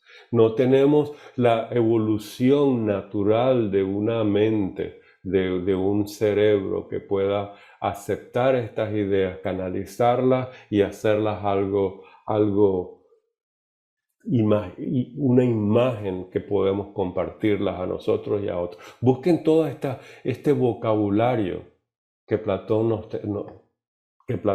quiere decir. Entonces nos dicen ese vocabulario platónico, físico, pero esto es simbólico. ¿No sufriría acaso? Sufrir, una palabra muy importante. No sufriría, se irritaría por ser arrastrado, los ojos llenos de fulgores. Entonces, sufrir e irritarse son dos cosas muy naturales. Cuando uno le hablan a uno de los problemas de uno sufre y se irrita. Y estalla como un volcán, ¿verdad? Y ahí tenemos los ojos ya echando chispas y fuego. Ya la luz no está afuera, la luz está bien adentro y es un volcán de lava que quiere destruir porque no quiere sufrir, etcétera, etcétera. Que le impida ver uno solo de los objetos que ahora decimos que son verdaderos. Estos objetos, no se les olviden, estos objetos son las ideas preexistentes que los Dian Choja, contemplando, aparece el Fohat y se hace manifestadas. Está en la doctrina bien explicada, está en el Timeo bien explicado. ¿Verdad? ¿Se acuerdan el proemio? Después de la primera proposición fundamental viene la explicación. El tercer logo, que en realidad son los 7 primordiales, contemplando estas ideas en la mente divina, en la ideación cósmica. Fohat aparece como puente entre las ideas y las cosas manifestadas. Ese es el plan divino. Estos son los objetos. Fohat es la luz. Esa es la luz divina, la luz del logos. Ahí está el misterio del mundo. Ahí es donde vamos a llegar y debemos llegar. Este es nuestro norte.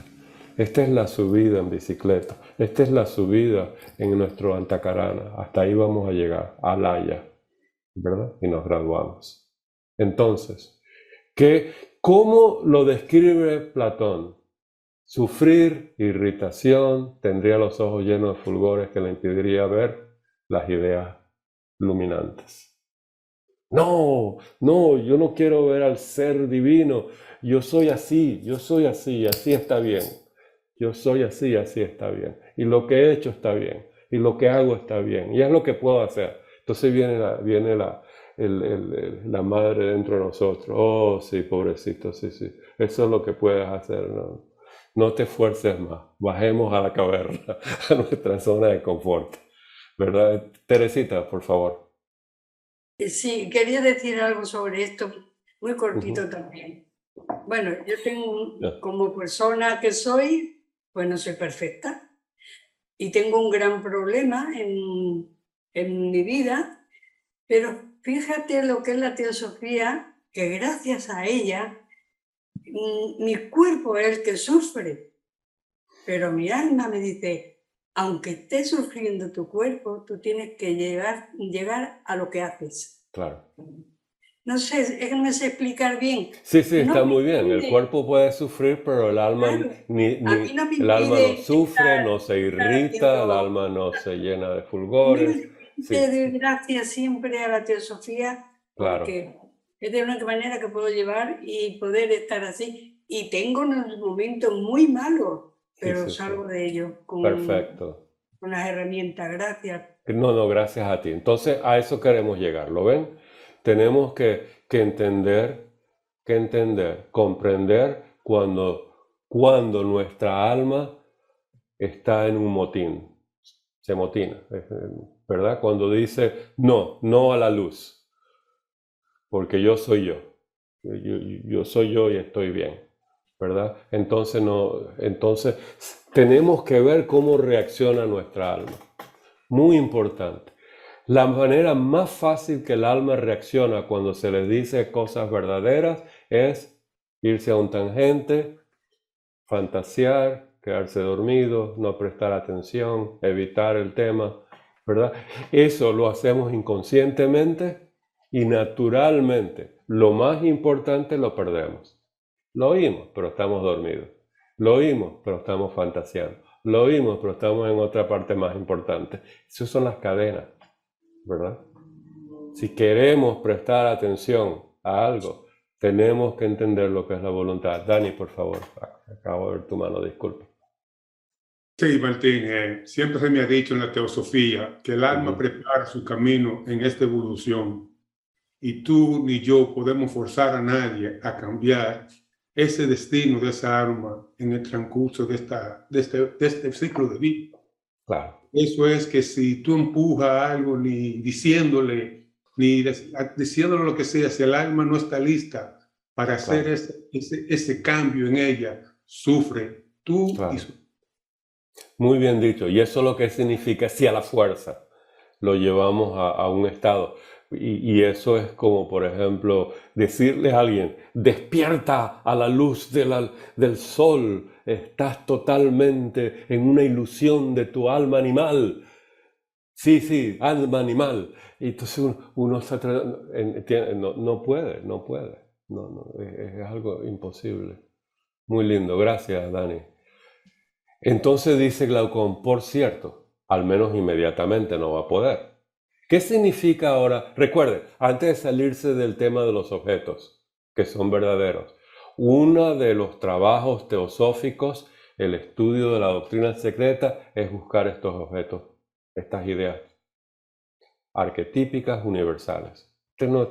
Si los Dian Chohan, contemplando estas ideas, manifestaron el mundo, el universo como es, bueno, ¿cuáles son esas ideas? Porque a ella vamos. Entonces, ¿cómo está traducido? Oigan bien, ¿cómo está traducido en la antigüedad estas ideas? El puente que establece, que forja, de las ideas a los objetos, eso se llama analogía y simbología. ¿Lo ven? A través del mundo físico, porque están manifestados en el mundo físico, observando el mundo físico simbólicamente, alegóricamente, espiritualmente, vemos el mundo metafísico. Es el libro sexto de la República. Ahí nos enseña Platón cómo hacerlo. Segundo, ellos, observando el mundo físico y el mundo psíquico y el mundo cámico y el mundo espiritual, ellos significan los antiguos, ¿verdad? Dieron una mitología donde establecen que las cosas manifestadas son virtudes y son dioses o diosas, ¿verdad? Y cada idea que es iluminada está manifestada como una virtud, como un poder, un dios o una diosa, ¿verdad? Como una fuerza, como un color, como un aroma, como una palabra mántrica. ¿Ven la idea ahora? Tenemos el mundo, el universo manifestado, producido por los 7 primordiales, esto es teosofía, ¿verdad? Platón lo llama el demiurgo, el logos. Entonces, producido por ello, producido, ¿qué significa? Contemplando las ideas que son universales y eternas, estaban en una forma pasiva en Pralaya. Ahora cuando comienza el universo, se activan por el pensamiento divino, forjáticamente, entran en una actividad porque están esperando en ese primer momento de la manifestación que sean impregnadas por la ideación divina. Aparece Fohat. ¿Lo ven? Entonces, ¿cuáles son esas ideas? ¿Cuáles son esas ideas en su mundo personal que ustedes como logos humanos tienen esa creatividad, le dan el poder a esas ideas y los tienen encadenados o los tienen liberados o los tienen buscando la realidad. ¿Ven? Y a eso se dedicó Carl Jung, por ejemplo, ¿verdad? A buscar cuáles son esos arquetipos que nos encadenan, cuál es la manera de individualizarnos teosóficamente, irse a la mónada, Atma Buddhi, ¿verdad? Pero él llenó ese lugar, Carl Jung, ¿verdad? Él llenó ese lugar entre el mundo físico y psíquico y ese mundo espiritual, platónico, teosófico. Lo llenó de un mundo de cómo comprendernos, aquellas ideas que nosotros le hemos dado vitalidad, que pueden ser falsas, ¿no es cierto? Y eso es un mundo que nosotros hemos creado y tenemos que disolver. Todo esto está en este momento, en Platón. Estamos batallándonos a nosotros. Estamos batallándonos a nosotros. Estos son los objetos. Teosóficamente tenemos que enterarnos, estudiarlos, contemplarlos. ¿Cómo los define Platón? Estas ideas. La luz más brillante del ser. Gilberto, te voy a hacer mute, ¿verdad? Porque hay un eco con tu gracia, ok. ¿Verdad? Está un eco como en la caverna, ¿verdad? Estamos tratando de la luz arriba. Entonces, seguimos.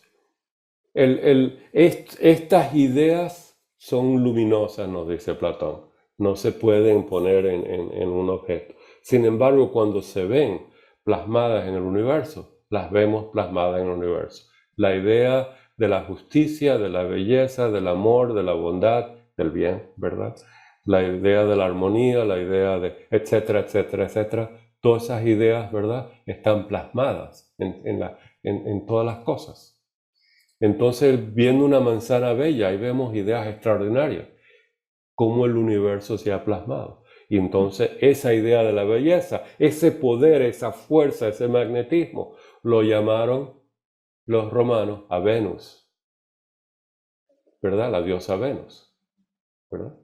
¿Y cuál es ese poder? La flecha de Cupido. ¿Se acuerdan? El poder. Me enamoré. Y es lo único que vemos nosotros. Me enamoré de la manzana. Entonces, ¿qué pasa? Necesitamos como teósofos entender las ideas. ¿Estamos de acuerdo?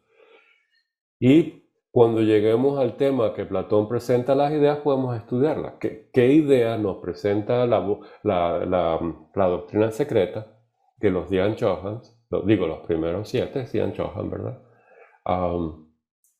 Contemplaron, que son los seres de la contemplación, de la meditación, para establecer el mundo y crear el puente. Ese puente hay que subirlo. ¿Alguna pregunta sobre esto? ¿Qué son estos objetos que ahora decimos que son los verdaderos? Si ustedes dicen que el objeto verdadero es algo personal, no es cierto. Si ustedes dicen que el objeto verdadero es del dinero porque da la felicidad, sabemos que no es cierto. Entonces hay pruebas que uno puede hacer para saber si el objeto que uno usa como contemplación, como estudio, para vivenciarlo, es cierto o no es cierto. Eso lo vamos a ver después. Bien, si en cualquier momento pueden levantar la mano. Entonces sigue Sócrates, necesitaría acostumbrarse a poderlo ver. Entonces, ¿qué nos dice Blavatsky en La Voz del Silencio? Tenemos que voltear nuestra alma a un objeto interno y contemplarlo. ¿Se acuerdan? El dharana. Y después viene el dhyana. ¿Para qué? Para llegar a un samadhi, una unión con ella, yoga. Entonces, necesitaría acostumbrarse. ¿Qué significa para nosotros la práctica?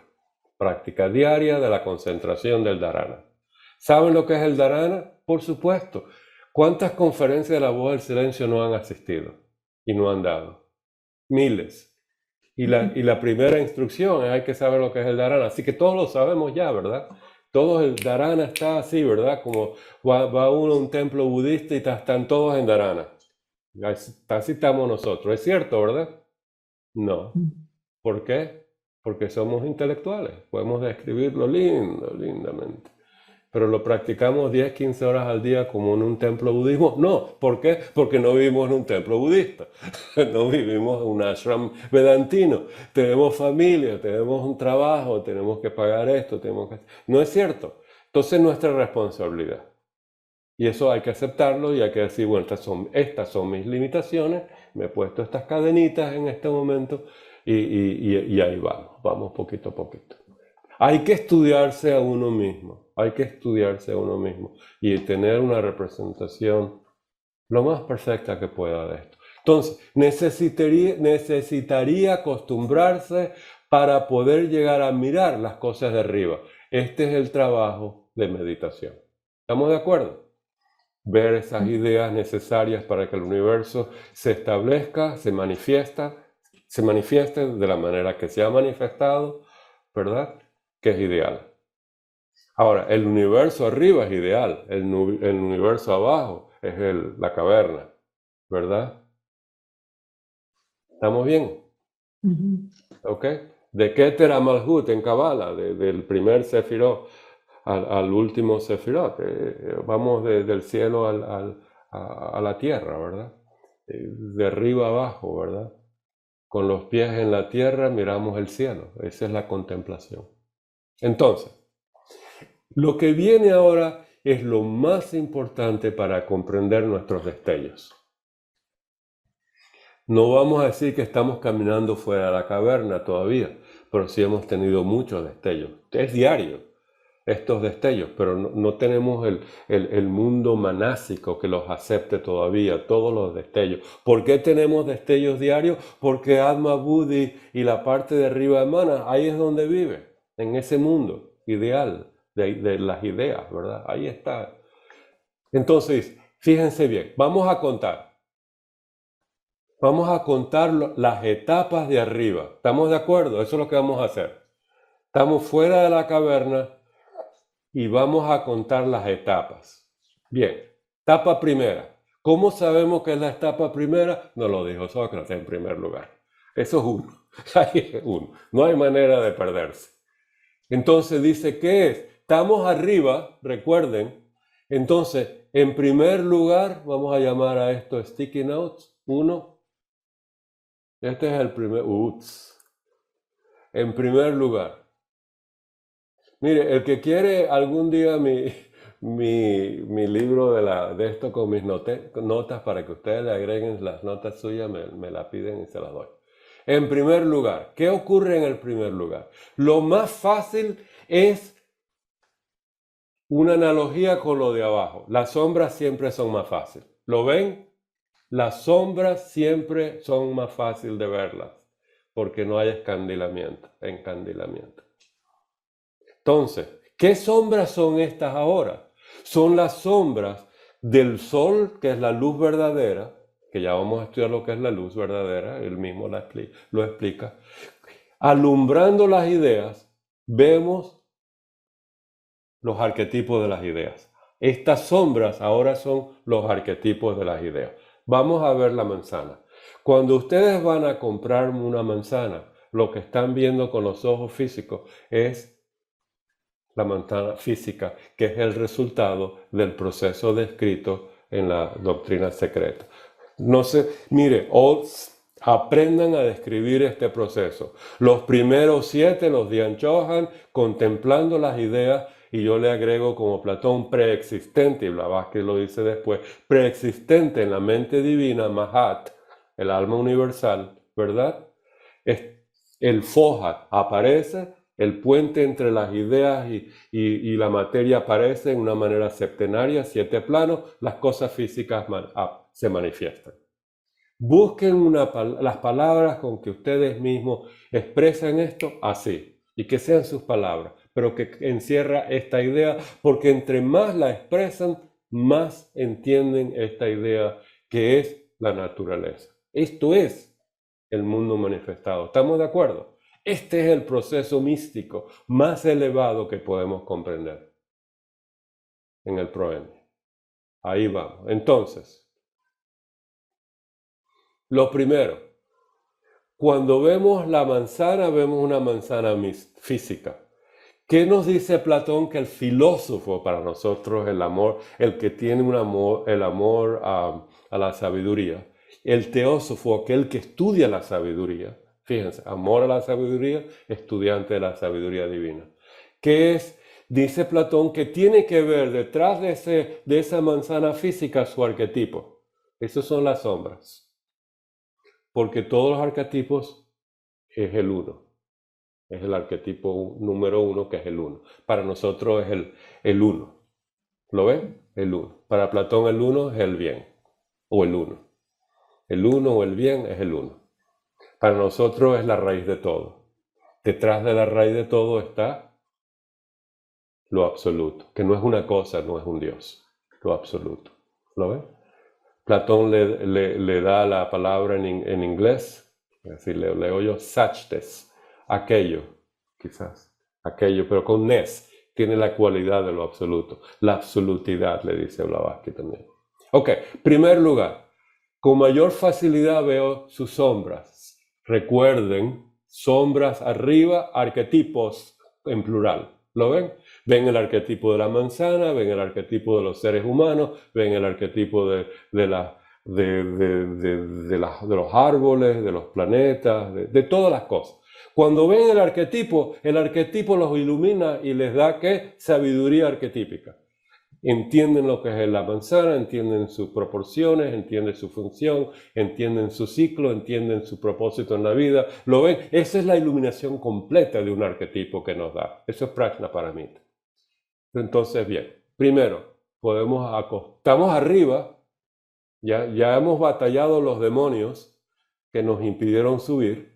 Conquistamos los dragones de adentro y de afuera, ¿verdad? Los de afuera son los que dicen, hijo, no hagas eso, no hagas esto. Los amigos, no estudies a este libro, no leas eso es muy negativo. Todo eso son esos monstruos, ¿verdad? Que nos dicen que no. Entonces, segundo, después, número 2. Ok, ¿hay alguna pregunta con el número 1?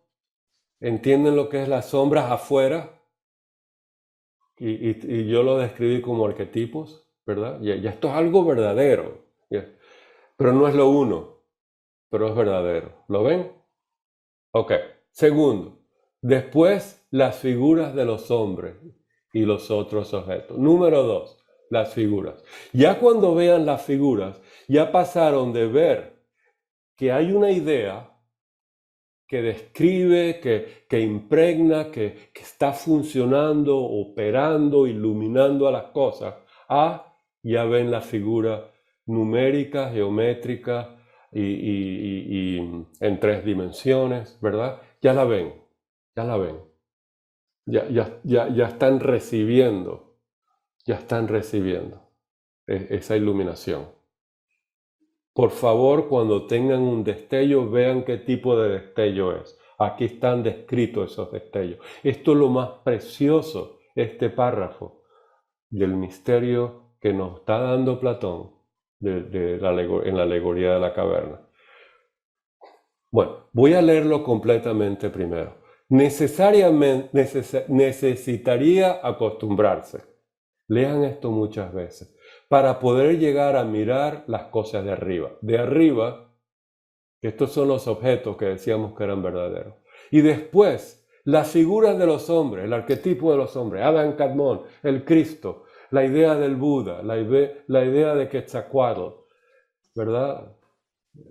Y de los otros objetos reflejados en el agua. Fíjense qué interesante, ¿eh? Luego los hombres y los objetos mismos. Cuando se dice mismo es el self. La palabra mismo en español es self, en inglés es auto en griego. Que están viendo la mónada o el atma propiamente dicho.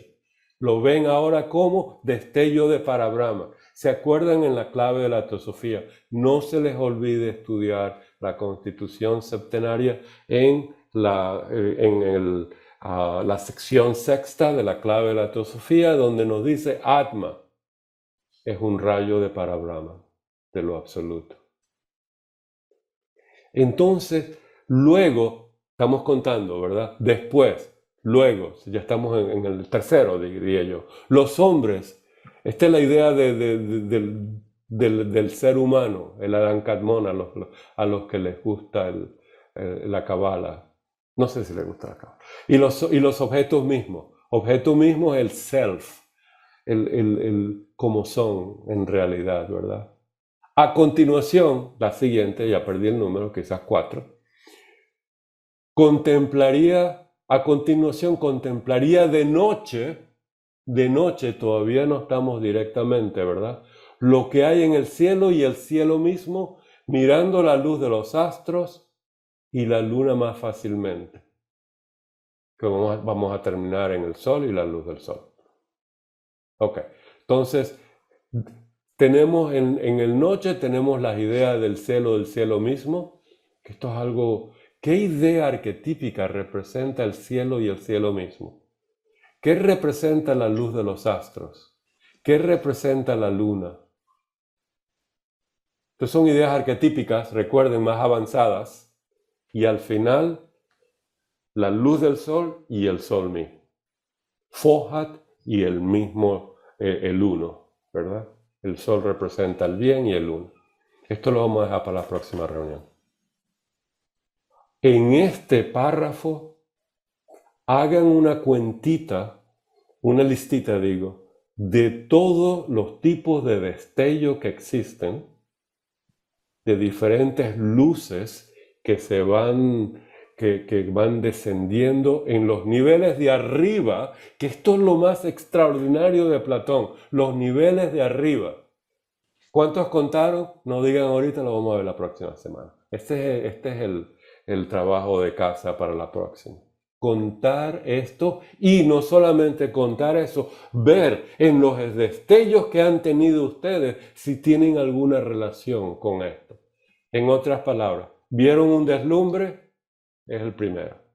¿Ese deslumbre les dio conocimiento? Segundo. ¿Ese deslumbre les dio la fuente del deslumbre? El siguiente. ¿Lo ven? Esta es una jerarquía de deslumbre. Esto lo inventé yo ahorita. Pero es muy cierto, ¿verdad? Ahora, si esto lo que estamos diciendo es cierto, ¿cómo está descrito en el budismo? Nos lo dice Blavatsky en La Voz del Silencio. Los 4 dhyanas. Que dependiendo de cada maestro, de cada lama, ellos tienen 4, 5, 8, 12, tienen unos 72 dhyanas. ¿Por qué? Porque en la continuidad de contemplación de la realidad, esa línea la puedes repartir en infinitos puntos infinitos que construye una línea, o en segmentos. Eso es totalmente al azar. Pero cuando dicen 4, te dan ideas de ciertos momentos, ¿verdad? Donde estás en el primero, en el segundo, en el tercero. ¿Entienden lo que estoy diciendo? Cada maestro va a describir, cada lama, cada místico, cada filósofo va a describir la escalera, ¿verdad? En el cielo, de la planta del pie en el cielo hasta el último nivel, que es la luz del sol y el sol. Son dos etapas. La luz del sol es anterior y el sol mismo es el último. ¿Lo ven? Cuando tengan un destello, es algo de aquí. A menos que sea un destello del camino, un destello de la caverna, de la luz del fuego, y hay que saber reconocerlo. Hay destellos que uno le da coraje, le da la fuerza, le da la vitalidad. Ese es un destello que viene de arriba, ¿verdad? Pero para trabajarnos a nosotros abajo. Eso está bonito, ¿verdad? Tuvieron un destello de arriba. Tuvieron un destello de la luz de arriba que les da vitalidad, les da poder, les da fuerza. Todo eso son las ideas platónicas. Aunque estemos en la caverna, tenemos destellos. Esa es la ambrosía. Y al trabajarla, ese es el sacrificio que hacemos nosotros, por lo personal a lo impersonal, y ese es el alimento de los dioses. Alimento de los dioses significa nos acercamos a la luz de ellos. ¿Lo ven? De una manera simbólica. Vamos a dejarlo hasta aquí. Por favor, comentarios, ideas, preguntas. Para terminar, unos minutitos. Espero que esto platónicamente, teosóficamente hablando, tenga una realidad en su vida. Para eso estamos estudiando esto, ¿verdad? Que no quede solamente como, oh sí, yo sé, Platón describe que hay algo fuera de la caverna. ¿Y qué hay fuera de la caverna? Bueno, hay agua, hay un cielito lindo, y hay una luz, y hay un sol. No, en su vida propia, ¿de dónde vienen esos detalles? A ver, ¿quién quiere decir algo?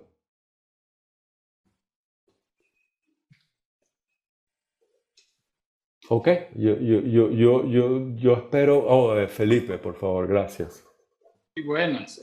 Realmente yo tomé nota y yo no sé si tomé la nota correctamente, pero las etapas serían las sombras, las figuras, las mónadas y el arquetipo de los objetos, o yo me equivoqué en ese proceso. Ok, hay que hacerlo de dos maneras, Felipe. Primero, ponerlo como lo dijo Platón, como lo describió Platón. Es lo primero. Y después sabemos que es un símbolo, ¿verdad?, de algo teosófico, sabiduría divina. Entonces, primero, el primer trabajo es describir tomar este párrafo y hacerlo linealmente. No, hacer una lista de las ideas que hay ahí. Segundo, traducirlo teosóficamente. Entonces, primero, las sombras, ¿qué significa? Después, las figuras, ¿qué significa? Cuando llegues a la mónada es el uno, ¿verdad?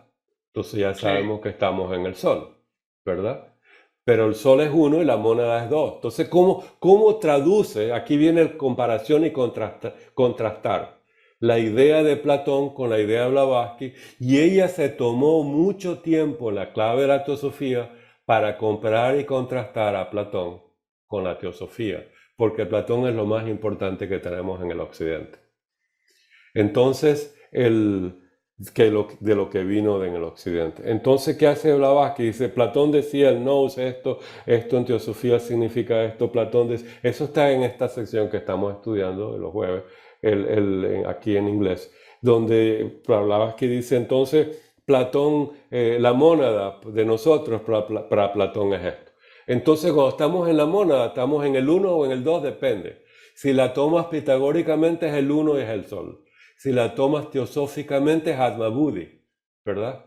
Entonces el sol y la luna. ¿Te acuerdas? La barca lunar, la barca solar, discúlpame, de los egipcios. Entonces tenemos todas esas ideas, ¿verdad? Que tenemos que... Pero primero, lo primerito es tomar ese párrafo y contar las etapas y las ideas que nos dio Platón. Y segundo, traducirlo teosóficamente. ¿Estamos? Entonces, esa es la tarea. Y por favor, si lo pueden poner en el chat, está bien. La otra tarea, personalmente, en su vida personal, tomar nota mentalmente de cuando tengan un chispazo de arriba, un deslumbre, de dónde se origina, hasta dónde llegaron para observarlo, ¿verdad? Hasta dónde llegaron en esa observación. Ese vislumbre mentalmente lo observan desde una figura, desde una sombra y eso lo vamos a estudiar con más detalle, lo que significa eso, ¿verdad? Y cómo poderlo discernir. Pero tenemos que entender en dónde estamos, espiritualmente, divinamente. Y este es nuestro trabajo. Y cuando hacemos nuestras prácticas de dharana y dhyana y tenemos estos vislumbres, ¿hasta dónde llegamos? ¿Hasta dónde llegamos? Y ahí entonces, con el amor a esto, como filósofo, ¿verdad? Filosofía, con el amor a la sabiduría, que es una atracción magnética, fojática, al mundo de las ideas, esa atracción, entonces, le damos poder. Es un poder magnético. Entonces nos atraemos más y somos más místicos. Y la podemos traducir mejor, tenemos una capacidad mental para entenderla, para comprenderla, para aceptarla, para describirla, para ayudarnos a nosotros mismos a desenvolverla en nosotros mismos y compartirla con otros. Porque recuerden que uno de nuestros trabajos de teosofía es esa piedra filosofal de ayudar al prójimo a despertarse de que están en la caverna, encadenados o fuera de las cadenas. Qué lindo, ¿verdad? Gracias, Felipe. Ese es el trabajo. Ese es el trabajo. Pero hay otra segunda pregunta. A ver. ¿Podríamos comparar ese proceso de sombra, figura, noche, sol, con el proceso de las razas humanas? O sea, primero eran sombras y después eran figuras. Perfecto. Ese es otro lindo trabajo. Entonces, ya no me acuerdo del nombre. No, pero dijiste algo muy importante. Y ahí está por qué Blavatsky nos dice que los septenarios hay que estudiarlo por analogía. Entonces, todos los septenarios corresponde a todos los septenarios. Entonces, el mundo de las sombras, como dijiste, pertenece al mundo de los Chahaya, la primera raza, ¿verdad? Etcétera, etcétera. Entonces, ahí podemos ver un septenario y podemos comprender mejor, ¿verdad? Ahora, si hacemos el septenario desde las sombras dentro de la caverna hacia afuera, ese es otro septenario que lo podemos adaptar también, ¿verdad? Porque es otro tipo de septenario. Entonces tenemos que tener cuidado de no creer que el septenario que trabajamos es el único. Eso es una cadena terrible, ¿verdad? Creer que mi septenario es el único septenario que existe en la naturaleza. Voy a escribir un libro sobre eso. Entonces, lo que hay que es compartirlo, ¿verdad? Y como estamos haciendo, gracias Felipe, tienes mucha razón. Y de ahí que Platón nos habla de las razas en el banquete, ¿verdad? Entonces, y Blavatsky cita a Platón, la raza hermafrodita que habló Platón en su banquete, ¿verdad? Entonces, cuando nos reunamos, hacemos un banquete y hablamos de las razas, ¿verdad? Cada alguien trae su arepita, su tequeño, su hallaca, y ahí vamos, ¿verdad? Gracias, Carolina, Daniel. Enrique, por favor. Sí, Martín, se me ocurre ahora que lo escuchaba a De Castro, y estamos evaluando todo esto, ¿no? Sí, claro. Hay un tema, estamos hablando de la caverna, que es el contenedor, y el fuego, que es el que genera las sombras. Pero en algún momento, ¿qué fue primero? ¿La caverna o el fuego? Porque la caverna seguramente ya estaba en una total tiniebla, o sea, oscuridad, y alguien tuvo que prender un fuego. Claro. Y alguien prendió el fuego, ¿verdad? Entonces la caverna estaba primero. Entonces, mira, ese es el problema. ¿Cómo lo hace Blavatsky en la doctrina? En Cosmogénesis, Blavatsky llega en un momento en la estancia 6 que dice, bueno, les acabo de presentar la estructura del universo. ¿Dónde están las mónadas? ¿Y dónde está el plan divino para nosotros? Ella no usa la palabra plan divino. Lo que voy a hacer ahora, voy a parar de estudiar Cosmogénesis y les voy a dar una sesión de dónde están las mónadas, dónde entramos nosotros, que es al mismo tiempo, ¿verdad? A medida que el universo se establece, la caverna grande, ¿verdad? Las mónadas van apareciendo. Cuando aparece la caverna, que es nuestro planeta Tierra, en su aspecto analógico, ¿verdad? Ya aparecen entonces las mónadas, sabemos, eso es van de la mano, ¿verdad? Cuando aparece el ser humano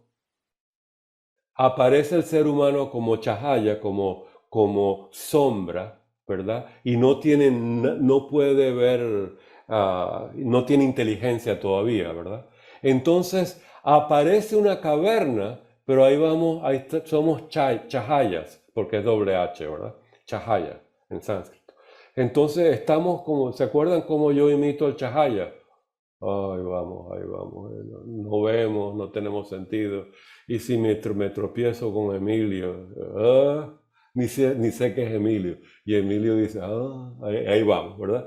No tenemos ni cuerdas vocales. Somos bolsas de sombras, ¿verdad? Entonces, ¿qué ocurre? En un momento dado, 18 millones de años atrás, cuando mitológicamente los dioses decidieron darle cualidades a las formas, al ser humano Prometeo le dio el fuego sagrado, ¿verdad? Entonces ahí comenzó tu pregunta, Enrique. ¿Qué significado tiene ese mito de Prometeo, ¿verdad? Que nos dio el fuego sagrado. Entonces, ¿qué hicimos? Prendimos un fuego físico, ¿verdad? Darnos calor, porque esas son nuestras herramientas, ¿verdad? Tener la posibilidad de hacer antorchas y comenzó una mente joven a producir ideas. Y ahí establecimos la caverna. Entonces fueron las dos, aparecieron al mismo tiempo, pero ya teníamos una caverna física donde ya estábamos físicamente, pero sin inteligencia. ¿Ves la explicación teosófica, Enrique? A ver, contesta, por favor. Sí, totalmente de acuerdo y mucho más entendible con esta explicación que vos nos das, Martín. Muchas gracias. Gracias a ti. Y trabaja esta idea, porque no es, en teosofía todo es al mismo tiempo y ese es el misterio, ¿verdad? Y eso es un misterio que Blavatsky lo trata muy bellamente. Estructura y mónada, estructura y mónada. Estructura y la mónada es septenaria, la estructura es septenaria. Muy lindo, gracias por la oportunidad. Lo dejamos hasta aquí. Muchas gracias. Voy a terminar el